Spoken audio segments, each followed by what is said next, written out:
अगर कोई act implement हो जाता है तो वो कैसे वर्क करेगा। मॉडर्न सोसाइटी की जो डिमांड है वो ये है कि पर्सनल लॉ को भी। Hello everyone, welcome to will IAS academy, one stop solution for UPSC CSE preparations. UCC की हिस्ट्री के बारे में बात करें, 1835 में uniform identification of Indian law को यूज किया गया, लेकिन 1840 में लेक्स लॉ की रिपोर्ट में पर्सनल लॉ को एक्सक्लूड कर दिया गया। स्पेशली हिंदुइज्म और मुस्लिम्स के जो लॉ थे, पर्सनल लॉ थे, इनको एक्सक्लूड कर दिया गया।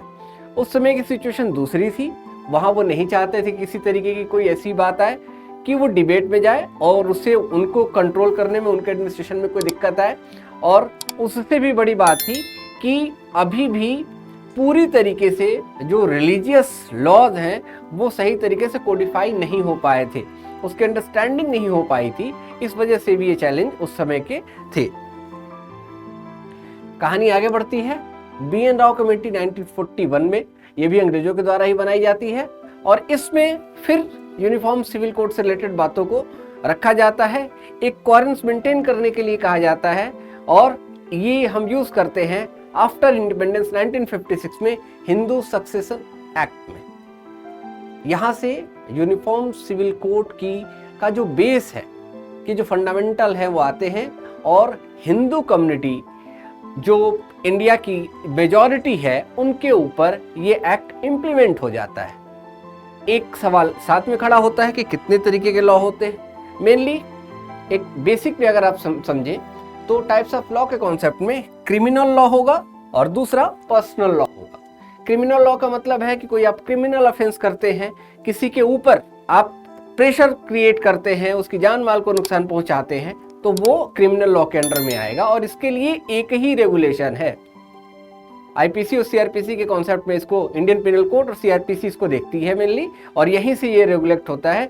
इंडिया में जितने भी सिटीजन हैं, इंडिया में जो भी हैं, सबके ऊपर ये सेम तरीके से इम्प्लीमेंट होता है। यहाँ एक यूनिफॉर्मिटी हमें देखने को मिलती है। लेकिन जैसे ही हम पर्सनल लॉ की तरफ बढ़ेंगे, यहाँ एक सेपरेशन आपको देखने को मिलेगी।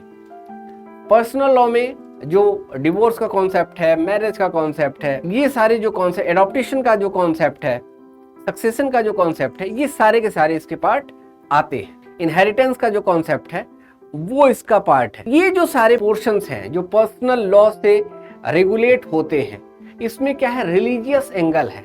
हर रिलीजन को मानने वाला वो अपने रिलीजन के रूल्स के अकॉर्डिंग इन पर्सनल रूल्स को इम्प्लीमेंट करता है। और इसी वजह से हिंदू के तलाक का तरीका है वो अलग है, मुस्लिम्स का और भी माइनॉरिटी का अलग है, ट्राइबल्स का आपको अलग देखने को मिलेगा। जो टाइप ऑफ लॉ है वो यहाँ आपको पर्सनल में यूनिफॉर्मिटी देखने को नहीं मिल रही है।